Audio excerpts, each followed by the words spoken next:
All right, we got I think that's red oak. Massive log. It's from the top point to the bottom is 7 foot 2 inches. It is 14 feet long.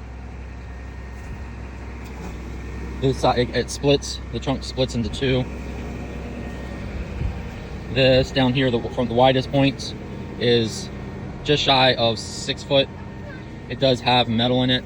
It's got a copper lightning rod there, and I believe there's another one down over here, and that's the only, and I think there might be something over here, not exactly sure.